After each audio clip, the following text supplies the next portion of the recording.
ไปเอาเครื่องทรงพี่เมฆเรียบร้อยแล้วนะทุกคนเนาะตอนนี้นี่กาพอเห็นแล้วเด้อยู่ผมซื้อก็เห็นอยู่นี่ตัวหนึ่งอะเด้น้องทุกคนตอนนี้นี่กาเราจะมาคนลาบแล้วคนไป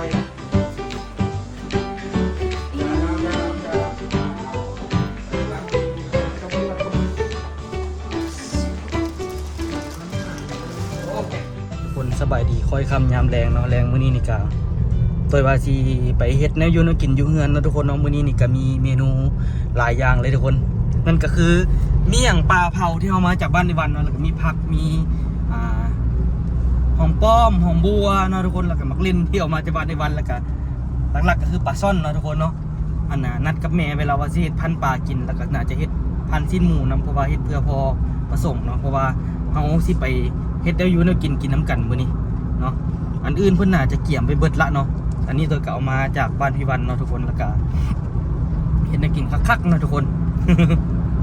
ปลาก็มีตัวบ่ค่อยใหญ่ปานใดทุกคนปลามันนี่ได้ปลาซ่อนตัวน้อยๆเนาะตัวใหญ่น่าจะไปอยู่ฝั่งนั่นพี่เบิดเนาะมันอยู่คนละฝากกันแต่ว่าก็มีตัวใหญ่อยู่สำเร็จสำนึงอยู่พอแบบได้พันปลากินอยู่เนาะแต่ว่าก่อนเมื่อเดี๋ยวเขาสิไปหับแม่ประสงค์ก่อนเฮ้ยหับแม่วาสนาก่อนเนาะหับแม่วาสนากับพ่อประสงค์เนาะเขาสิได้เดินทางน้ำกันไกลนะทุกคนมื้อนี้แล้วก็โดยก็เลยว่าอยากหาเวลากินข้าวซุ้มกันเนาะก็เลยว่ามื้อนี้นี่ได้โอกาสดีละเลยพากันไปซุ้มกันกินลิ้นอยู่เฮือนเนาะทุกคนมีอาหารเล็กๆน้อยๆแหละมันบ่ได้มีอย่างพิเศษเลิศหรูเฮงเนาะมันก็อาหารบ้านๆเฮาแต่ว่าพ่อหันบ่มักกินปลาปานใดก็เลยว่าให้แม่จัดเมนูซีนหมูให้เพิ่นนิดนึงเนาะน่าจะได้เฮ็ดแบบเฮ็ดซีนหมูเพื่อเฮ็ดแบบพันข้าวปุ้นเนาะแม่ก็มักอีกพันข้าวปุ้นนี่ก็ได้เนาะพันปลาแน่พันข้าวปุ้นแน่เนาะทุกคนจัดไปทุกคนมื้อนี้นี่ก็เดี๋ยวตัวหากก็ขามมาดานทุกคนเรามีปัญหาอยู่ต่อหม้อเล้าหน่อยนึงเพราะว่าปัญหาจากตัวเองนี่แหละทุกคนตัวเองขี้ลืมเนาะตัวเองขี้ลืมมันมีเอกสารมันมีเจี้ยใบหนึ่งเนาะที่เขาเจ้าเฮ็ดออกมาใหม่นี่เจี้ยแบบคล้ายๆแบบเจี้ยติดตามเฮาอย่างประมาณนี้แหละเนาะว่าเฮาเข้าเมื่อใดออกเมื่อใดให้มันเห็นแบบชัดเจนเนาะก็เลยว่าลืมเนาะแต่ว่าตัวให้เพิ่นให้ไอ้วันถ่ายรูปให้ก็เลยว่าเพิ่นว่าอ่ะอนุโลมให้เด้อห้อมนี่เด้อเพิ่นว่านี่เพราะว่ามันกลับไปกลับมายากแล้วตัวลืมอยู่ไทยเด้อทุกคนลืมอยู่บ้านพี่น้องเนาะในวันนั่นแหละตัวบอกคนว่าลืมอยู่บ้านพี่น้องเราเพิ่นว่าพอมีอนุโลมให้เด้อเพิ่นว่าเดี๋ยวไอซีซวยเพิ่นว่าเพราะว่าก็คือว่าเลยทุกคนเนาะเมากับบ่อยากกลับไปกลับมาเนาะพอกลับไปก็สิเสียค่ารถมีข้ามไปแล้วก็เสียรถมีเสียค่ารถมีข้ามมาแล้วก็เฮาสิข้ามไปด่านจังได๋หั่นน่ะเฮาบ่ได้สแตมป์อะไรทุกคนนอกจากให้วันแบบว่าเอาเอกสารมาให้มันก็ยุ่งยากมากมายทุกคนเนาะเวลาน่ะจะกินยาวอยู่ก็เลยว่าขอเพิ่นลองเบิ่งเนาะก็ใครแต่เขามีหูปไปยั่งยืนเพิ่นว่าเขามาแบบนี้เด้อสินะแล้วเพิ่นก็อนุโลมให้เนาะถือว่ารอดไปมื้อนี้ไปทุกคนเดี๋ยวเขาสิไปหาพ่อแม่ก่อนแล้วก็สิมีพี่เมฆมาเอาของเราหน่อยนึงเนาะอยู่ท้ายรถนี่แหละไปทุกคนไปเอาเครื่องทรงพี่เมฆเรียบร้อยแล้วนะทุกคนเนาะตอนนี้นี่ก็เริ่มไปหาแม่วาดกับพ่อส่งก่อนเนาะแม่วาดกับผสมอันนี้อยู่บริเวณบึงท่าหลวงนะทุกคนมาเฝ้าในนึงทุกคนเพราะว่าต้องได้ทำเวลาเนาะที่จริงเพื่อนกับโบได้ซีเรียสหรอกแต่ว่าตัวนัดเพื่อนไป6 โมงตัวนัดเป็น6 โมงแล้วเพื่อนโทรมาตัวเรียนนัดไปน้อยนึงทุกคนเพราะว่ามันนะโบทันดีหลีเนาะตัวนัดเพื่อน7 โมงที่จริงตัวซีฮอดประมาณ6 โมงครึ่งนี่แหละก็น่าจะฮอดละตัวเรียนนัดเพื่อนแต่ก็บ่อยากเสียฮอบ2อีกสินะปึ๊บโอ้นิ่มอยู่ดิลงก็ได้หาก็ไปหับรถมาใหม่เนาะทุกคนเจ็บตับมานักเลยแต่ก็คือว่าอะไรทุกคนฮอดยางมันเปลี่ยนแล้วเขาก็ต้องเปลี่ยนตัวก็ใช้งานมันมา2 ปีแล้วเด้รวมกับตัวเก่าเขาเจ้าเนี่ยตัวกับบรรทุกเครื่องบรรทุกของหนักแน่เนาะแต่ละเทือก็ได้มันเลยแบบทรงรางกับทางมันก็เป็นนั่นแน่เนาะทุกคนเนาะทุกคนก็มุ่งอยู่ถนนอยู่ประเทศเราแล้วตัวก็เดินทางค่อนข้างไกลสุดก่อนนี่ก็ไปไปเหนือวันนี้พาสิไปใต้นี่ทุกคนเนาะที่ได้เดินทางไกลไปถึงใต้เนาะก็สมควรอยู่แหละทุกคนไปเดี๋ยวเดินทางต่อกันดีกว่าแล้วเด้อยู่ผมซื้อก็เห็นอยู่นี่ตัวหนึ่งอะเด้ย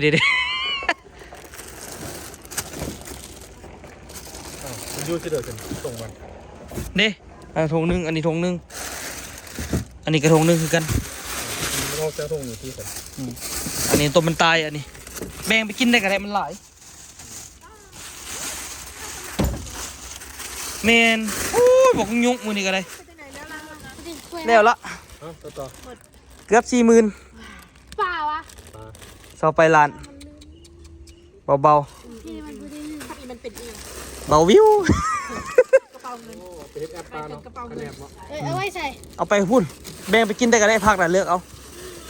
ผักปลอดสารเคมี ไปให้อันเป็น พักกระดาษที่เจวันติ แมน โอ้อันนี้นี่หว่า เจวันคนสวย แมนแบ่งไปกินได้ก็ได้ปลาคอบ่ไกลหลาย โอเค เราแรงมาก มาฮ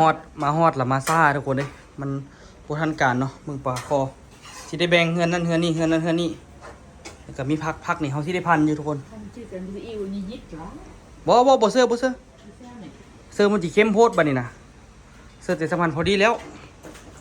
โอ้ปลาตัวนั้นมาคืนอยู่นี่เสร็จบัดอยู่หั่นน่ะนิ่งอยู่ เอามานี่แล้วว่าดินแดบๆอยู่มีตัวหนึงไอ้โรดน่ะนะฟันหลังมันเนาะแล้วมันน่ะมีเป็นบาดคือถ้ามันสิตายหมดพี่ยังบ่ตายเถอะทนกว่าหมู่เว้ยปลาเพิ่นงมเกือบอันน่ะเพิ่นงมนี่ประมาณ 90% ปลานี่นะเพิ่นจุดเจ็บหลังหมดอ่ะเมื่อยแต่เมื่อยว่าเมื่อวันนี้เพิ่นนอนหลับคัก เขาพายเมื่อไหร่ ๆเขาแบ่งเอา3ตัว ทำไมกินน้อย อย่ามาแบก เอาเนาะ เขาบ่มีผู้เดือครัวเด้ล่ะบ่แม่นเขาบ่มักเขากินเท่าไหร่แต่ว่าบ่มีคนครัวนำเรานะมันค่อยอยู่นี่ก็แม่นค่อยเป็นคนครัวเขา ตัว แม่มื้อวันนี้เพิ่นนอนสบายแท้สบายว่า1 หอบหลายเดือนบ่มีบอกออโต้นอนนำ เพราะว่าแต่ละคืนบอกออโต้นอนต้องได้ตื่นประมาณ2 หา 3เทื่อตื่นมันก็ตื่นมากินนมซะเฮาก็เอานมให้มันแล้วก็แล้วสินะแต่ว่าอันนี้เฮานอนละมื่นตากันมาละเช้าเลยกะอู้บางทีกะอู้เอาเฮ้ยแต่พอเฮาได้ยินเสียงแล้วเฮาก็แบบมันคือแบบว่าตัดกันนอนเอาไปนิดนึงอะนะ เฮ็ดคืออายแม่ ใหญ่บ่นอนเลย ห้องคือจกไม่ได้ยินว่าเสียงลูก สบายแท้แล้วนั่น โมแมนแยกห้องนอนมาเราปวดเด็กมีช่วงนึงเราบ่สบายอ่ะ อืม แล้วเราปวดแล้วบางทีลูกกับโบได้นอน เรากับโบได้นอนนี่นะ อืม ก็เลยว่าเจ้าย้ายไปนอนที่สลักแล้วก็ย้ายไปเลยยังบ่ เลยมี ยังบ่กลับวันนี้ คือสิสบายเฮงเนาะลูกบ่ได้เอาเด็กเขาสบายเฮงเนาะบ่รู้น้ำแจ่วนี่เพิ่นเป็นคนซีมเพิ่มมันจึงแซ่บ มึงผสมบ่มีมะนาว เพิ่นว่าเสื้อนำหลายโพด แม่ผักสีก็ใส่เหรอ บ่บักสิเอาจับเอาพันซื้อ แซ่บแล้ว อันแหละผัก เด็ สี ดขึ้นไว้อีพันปลา มักนาวน่ะเพิ่นเอาเสื้อนี่น่ะ ก็ใส่ผัดเป็นบอ เพิ่นเอาเสื้อนี่มาน่ะมักนาวน่ะแต่ว่าพอดีแซ่บแล้ว ขึ้นไว้พันปลาหันนาแม่ แล้วก็ใส่นี่เหรอกูใส่แล้วเนาะ ใส่กันทั้งสี่ ผักก็เอามาจากบ้านในวันทุกคนตัวที่ตัวเกี่ยมไว้เรียบร้อยไหนมื้ออื่นนี่สิได้เดินทางเนาะมื้อนี้เรามาเฮ็ดแนวกินแล้วอีพ่อไปเอาเลือดเป็ดอยู่สิเด้อ จันนะ อ๋อ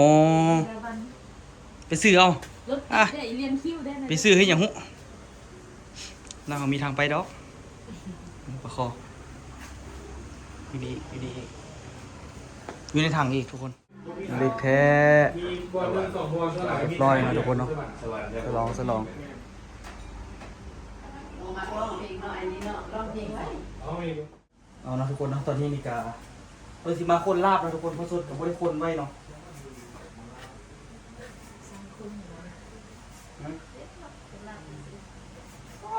เป็นนี่เดี๋ยวนี้นี่เฮ็ดหยังก็เป็นเดี๋ยวบ่เชื่อก็ได้ปลาแดกบ่แซ่บแต่ก็แซ่บเป็นอันนึงเสือปลาแดกก็ได้เดี๋ยวตัวที่เอาเกลือใส่ว่าตัดน้ำปลาหน่อยนึงสิแซ่บเกลือนี่ก็ระวังนิดนึงอย่ามันสิเค็มเกลือค่อย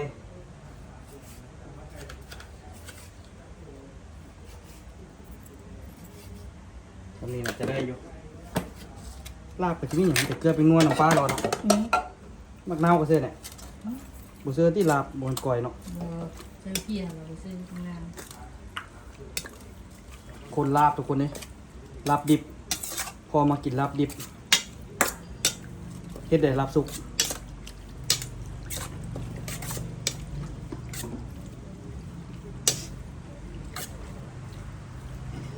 พอสดยังนั่นนะส่วนทางไปซื้อเลือดแปลงเป็ดอยู่ ซื้อแล้วได้ซื้อแล้วได้มาได้กับบ่ได้อย่าได้มือเพราะว่าเพิ่นกิน มันสิแซ่บอยู่บ่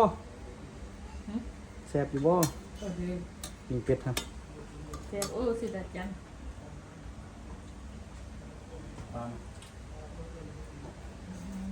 เข้มจัง น้ำปลานิดนึงอันดาได้ซื้อเนี่ยอันดาเผ็ดป่น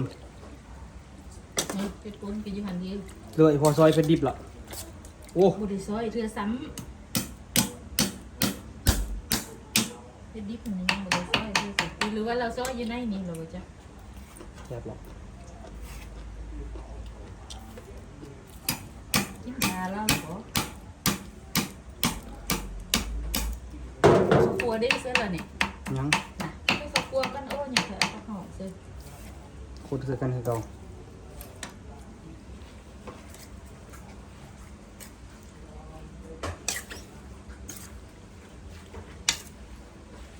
เดี๋ยวเสื้อพักเข้าไปแล้วมันก็จะจางอีกเด่นพักหลายโพดบ่วะ บ่มันนั่นก็ยับลง อันหอมลาบเดี๋ยวบ่มีเนี่ยหอมลาบนะหอมลาบอยู่เด้อเนี่ยนะแม่ที่โบราณเนี่ยมักเล่นเนี่ยนะเพิ่นเอามาน่ะมักนาวเด้น่ะหืม มดมาหลังมาเลยมันนะ เด้นี่ในพวกนี้เด้ ซอยเสื้อดูหน่อยไป อันน่ะข้าวคั่วขัวลาบทุกคนเนี่ยใจเย็นๆนิดนึงเนาะ บอกตัวเองเลยดอกใจเย็นนิดนึงเดี๋ยวมันสิหนักมือเอ้ามาละ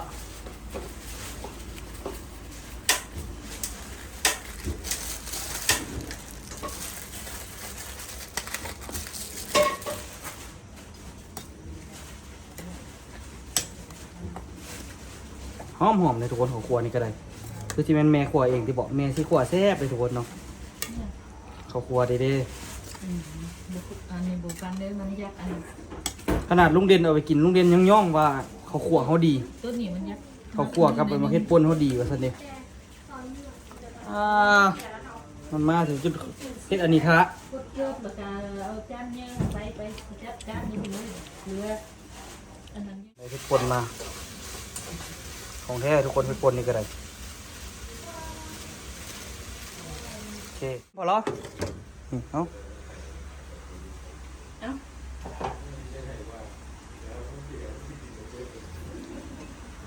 สวัสดีแล้วนานบอกแล้วเอาเพิ่นเฮ็ดแซ่บ เอาอันนี้เสื้อได้ เฮ็ดนี่รสชาติเป๊ะๆๆๆนะ เป็นเมื่อสลายเพราะว่าตื้ม เสื้อสองบวง คนน่ะ กระบวงนิดหน่อยหนึงบวงซาซื่อๆบ่เป็นบวงยือ บวงว่า เป็นเด้ เอาเดี๋ยวเพื่อแปลงเป็ดกินยังสุดาจันđấyแซ่บđấy พอเราแม่มันจิเผ็ดแม่ เนี่ย มันจิเผ็ด มันดูสิ ฮะเดี๋ยวละทุกคนเราพอแล้วก็ยังปัดซะอยู่ ได้เลยดิ ตกลงนี่ซะเนาะพอละ ปลาซอยจุ๊ อันนี้กับแม่ที่ขัวนี่เพิ่มเนาะไปกินข้าวแล้วทุกคน เอามาโหยเนาะเอาตัวนี้โหยเนาะ แม่แต่งเดือลาบเลย ตัวนั้นจืดคือ โอ้ยมืดหรือตี้ บอกว่าเขาพักหอมหน่อยเดียวเพิ่นขึ้นได้แม่นทงแต่ทงนั้นบ่แม่น ผมด้วยของมันนั่นแหละทำได้มัน ได้หอมแล้วเอามาก่อน เอาซอยมือก็ได้เพราะหอมเขาหลายอยู่ เดี๋ยวแซวกันได้ เพราะมันชนีเนี่ยบ่บอกกัน กินแล้วอ่ะ เจียบเจียวกับมันตัวกิน บอกใครกินบ้าง ถ้าเขาเป็นอย่าง ขึ้นได้เป็นทงเดือทงนั้นเด็กกระเสื้อทงเดือทงนั้น กินแล้วก็แล้วเหรอบ่ ใครไม่รู้ใคร บ่พอไปซอยมือเอา เย้ได้เลยนะกินเนี่ยนะ เอาทั่วดินดิ คุณตัวเนาะใครได้เนาะรับได้บ่ล่ะรับนี้เย้อะไรล่ะคุณตัว เขาเฮ็ดแบบว่าบ่คือของกะเลยเนาะแบบว่านะเสื้อนำพอดีมันเราก็มีแต่เติมแล้วก็แล้วเนาะ เพื่อความง่าย เรียบร้อยบ่ต้องหยังหลายมันก็ได้หลายอันอยู่หลายเมนูวันนี้ หอมซอยเชียวครับผมผักบวกกับผักนะไปซอยหรือกินมาห้วยจัง เอาไปซอยเห็นพวกไหมมาพุ่นไปซอยเถอะมาจับมาไปลายนะ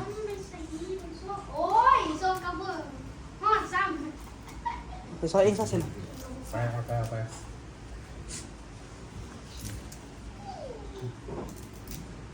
สองจาน เป็นน้ำร่องดีเด้อ ให้น้ำจิ้มไปวะ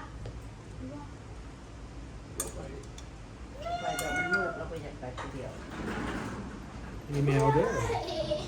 มึงน้องเลยลูกเด้อ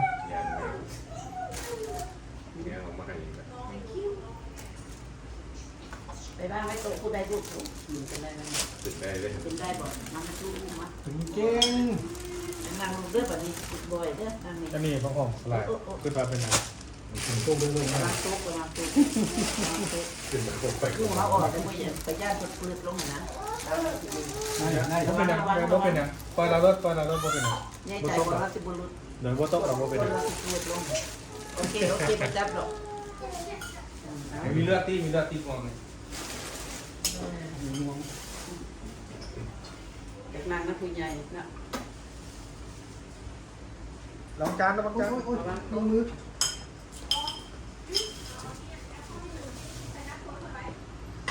พอบุมีตังเบบี้เนาะให้เรานั่งกินข้าวตังหาตังนักผู้ใหญ่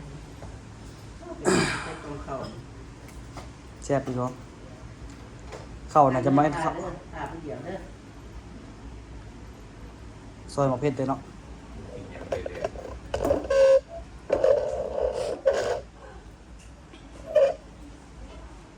ได้อยู่นะพอเนาะนี่เนาะ กันป่าแล้วพวกปันใดเห็นบ่กินได้อยู่แต่พวกปันใด ป่วยเด้อมาจากที่นี่เป็นนางเนี่ย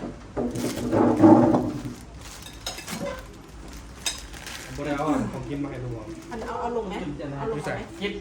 จิ๊บแอวพวกปันจากป่า มีตังเบบี้เดี๋ยวเรานางเนี่ย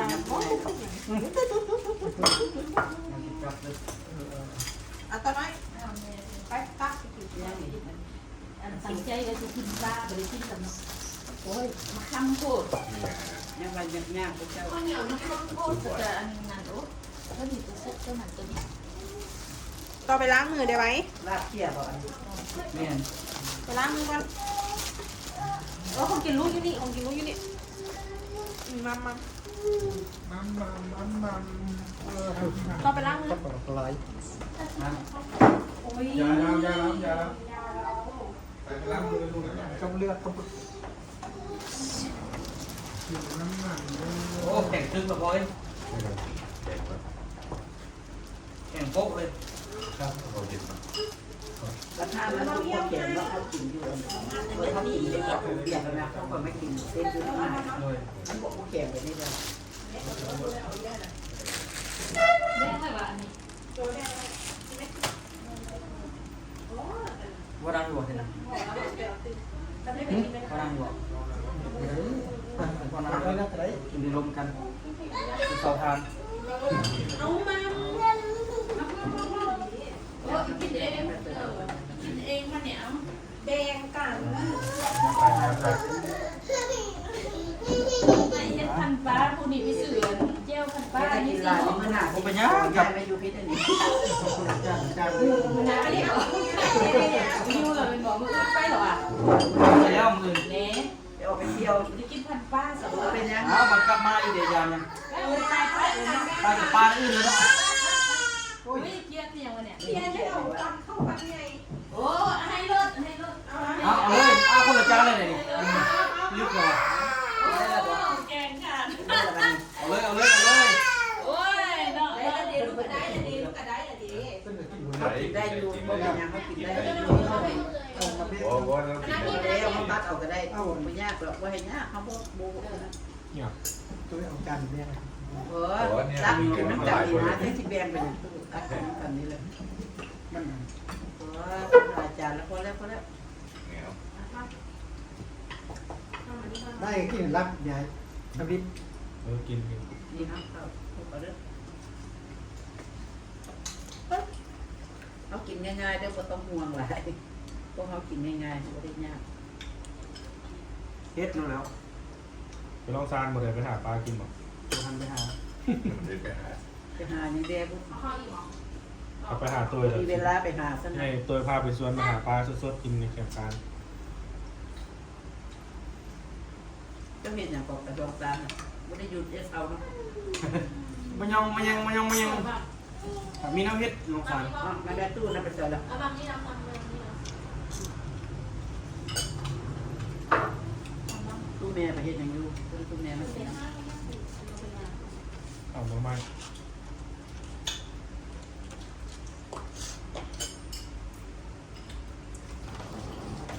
นี่จำมา อันขอบคุณเพื่อนนี่มากินเนาะ ราคาเขาซื้ออยู่ตลาดเจ้าเวลาแซ่บบ่ อันนี้ไม่ได้อย่างนี้มะขามหรอเนี่ยนี่แหละ บ่เพิ่นอันนั้นมันนั่นนะแนวอันแนวดองเราไอ้วันล่ะเราไปอบ โอ้อันนั้นของตัวไอ้ค โอ้ นเขา มะขามเนี่ย บ่แม่นท่านมักอันนั้นน่ะมักอันน่ะสละ สละ สละครับอันน่ะเรียกว่าคล้ายๆที่แอปเปิ้ลแต่บ่แอปเปิ้ลน่ะลืมหรอก สลัดมันสลัดมันสิ ตุ่ม เอาเราลงยาจะชอบบ่ กระดาษอยู่ ได้ ใช่เนาะ ได้อยู่ จะกินอยู่บ่ล่ะจะกินอยู่บ่ล่ะเรา บ่ไฟกะไฟแต่เราของป้าเราไฟบ่ได้กินเทื่อเนาะ เนี่ย มาซื้อมาซื้อ ก็กินข้างเจ้าก็กินก็ไม่ต้องกินดอกเราไม่เนี่ย นี่เป็น นี่เพิ่นกลับแล้วนะทุกคนเนาะเฮาก็กินข้าวแล้วก็โอ้ล้มกันจนดึกจนดื่นเลยทุกคนเนาะมื้อนี้นี่ก็ถือว่าเป็นการมากินข้าวเฮือนครั้งแรกของเพิ่นเนาะเพิ่นมาเห็นเฮือนมันก็โอ้ยนี่แหละหลังนี่แหละเนาะเคยเห็นอยู่คลิปเด้พอประสงค์ แล้วชื่อเนี่ย พอประสงค์นี่สิเบิ่งคลิปแล้วก็เก็บรายละเอียดได้ดีไปเฮือนนั่นน่ะไปเฮือนอู่กันเราฮู้หมดแล้วว่าบ่เด้ออยู่บ่เด้อ เราสิเบิ่งคลิปเนาะทุกคนเนาะมื้ออื่น เลือดไปลาย มื้ออื่นคนว่ามันข้าวคนว่าสุดนี่นะ ข้าว ข้าวโอข้าวมันเป็นแบบคล้ายๆคือเครื่องเนื้อมันเก่าหั่นน่ะ แต่ว่าของบ่ตัวอีกคือตัวกินข้าวเคยพ่อกินข้าว ของเพิ่นมัน ชุดกระพ้อยน่ะกินมะตีข้าวลูกน่ะแต่หมูไอ้หมูพันธุ์จะพ่อยหมูกินของข้าว คันว่าเทียบว่าอันน่ะคันว่าเทียบว่าเฮาเฮ็ดเองนี่เฮาเฮ็ดเองแซ่บกว่า10เทื่อนะพ่อเนาะ ว่ามันคล้ายๆกันเลย อืม ซุปนี่บวกมือนี่คือแต่ว่าแซ่บเป็นน้ำอิ่มในเมียง หนึ่งก็จะอิ่มในที่สองมันก็มีอาหารหลายอันเนาะแต่เพิ่นรู้สึกว่ามันแบบอันน่ะคืออันนั้นเก่าๆนิดนึงแต่มันก็นั่นแหละเนาะ อืม โถต้องให้กินเนาะ เนี่ยกินหมูโลดว่ะป้าไอ้เป็นไร ไปเสือพอไปไตนี่อีพ่อกับหูบอลจิติเพิ่นว่าจิไปปักซองน้ำเพิ่นว่านะปักซองเพิ่นก็ยังบ่ทันเคยเห็นเถอะสุดก่อนเพิ่นลัดเด้ลัดออกไปทางอัตตปือแล้วเพิ่นออกกันนะทางอันนั้นเลยเมียงเกาะท่าแตงเนี่ย เนื้อทาเตง ท่าแตงแล้วเพิ่นเลี้ยวขวาเพิ่นบ่ได้เลี้ยวซ้ายหั้นนะเพิ่นเลี้ยวขวาออกไปทางนั้นเลยเพิ่นบ่ได้เข้า ทางสารวัตร เพิ่นคันเพิ่นเลี้ยวซ้ายไปอันน่ะปักซองอันน่ะแต่ว่าท่าแตงก็หนาวแล้วเด้เริ่มเข้าเขตปักซองแล้วเด้เพิ่นว่าเนาะ ถ้าแต่งกับตีนผู้พวกซองนี่ นี่ขนาดตีนก็ยังบอกว่าหนาวป้าหรือบนกัดแควนะบนครับรถตอนนั้น น้ำเย็นอยู่ ทั้งฝนตกทั้งอันอากาศหนาวป้าหนาวแท้หนาวว่ะไปฮอดบ้านพักบนทาแตงหันบังเอิญหมดเพราะว่าอันน่ะหลังจากเพิ่นไปนอนบ้านพักหันน่ะเข้าคำแซงอย่างกับบังเอิญไปนอนบนเดียวกัน เสียงคือ บังเอิญในบ่ได้นัดกันเด้อ่ะคือบังเอิญกันแท้ก็ว่ามันมานอนบนเดียวกันเลย เห็นคลิปอยู่ โดยที่แบบบ่ได้นัดกันอยู่แบบงง ไปมันหรือไปเจอกัน ๆเมนแยกทางกันไปแยกทางกันมาไปเจอกันอยู่หั่นเขาไปเที่ยวปากซองแล้วเขาไปนอนพักอยู่หั่นสินะ บอนเที่ยวที่แท้ก็มีอยู่ท่าแขกนี้ไหลเป็นบรรดาธรรมนะ โอ้เพิ่นว่าบรรดาธรรมนี่อาจจะเข้าแต่ทำลม เพราะว่าเฮาไปนำเพิ่นนี่ยานเพิ่นเนี่ยย่างยากหั้นนะเบิ่งคักละแม่นแน่ส่วนหลายน่าจะได้เที่ยวแบบสบายๆนิดนึง ค่อยไปมีแต่ค่อยๆไปพอเรื่องทำนี่คือจะไปทำลมนี่นาเขาอยู่นาเขาไปเที่ยวอยู่มันบริย่างหลายดอกแต่มันงามน้ำสะอาดงามแม่ก็บริไปซ้ำเนาะบ่อยากไปได้แม่ มันไหลดีอยากไปอยู่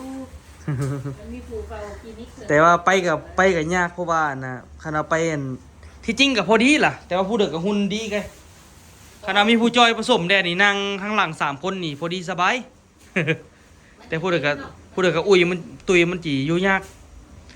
เฮาไปสำนีพอดีแล้ว เจ็ดสี่คนไปเนี่ย อืม ของผมเนี่ยเพิ่น แม่นสองเมียเพิ่นกับพ่อพอดีเพิ่นว่าน่ะเพิ่นขอพ่อว่าน่ะพ่อก็บ่ค่อยมีโอกาสที่จะได้ไปเที่ยวเพิ่นว่าน่ะล่ะพอดีเพิ่นไปแล้วก็นั่นเด้อก็ได้เช่าห้องแล้วเพิ่นว่าเอาพ่อไปนำได้บ่ล่ะได้เพิ่นว่าพอดีได้ลมกันเพิ่นว่าจึงม่วนไปหลายๆคนเพิ่นว่า นี่อันนี้ก็ไอ้ที่มันเสร็จนี่ เชื่อ นี่น้ำมดเลย ว่าเราว่าแกบ่นี่สร้างว่า นี่คือนะ โถมันละของแซ่บนะหั่น พูดเลยว่าเค หมด หัวผักบัววันน่ะอุตส่าห์ล้างมาคักๆมาเฮือน่ะ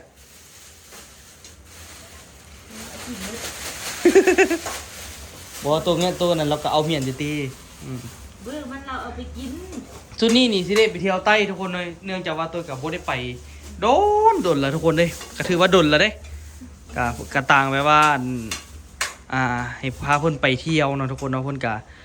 ะว่าเพิ่นบ่ได้ไปเที่ยวใต้โดนคือกันคันสิเทียบตัวนี้น่าจะประมาณ3 ปีแล้วได้ที่บ่ได้ไปใต้นี่ก็ได้เคยคิดอยู่ว่าสิขี่รู้จักไปเที่ยวอีกจักครั้งแต่ว่าได้ก็ได้ละเพิ่นไปแล้วก็ก็เลยได้ไปนำกันเนาะทุกคนไปเที่ยวนำกัน4 คนพอดีพองามห้องพัก2 ห้องจบข่าวเนาะ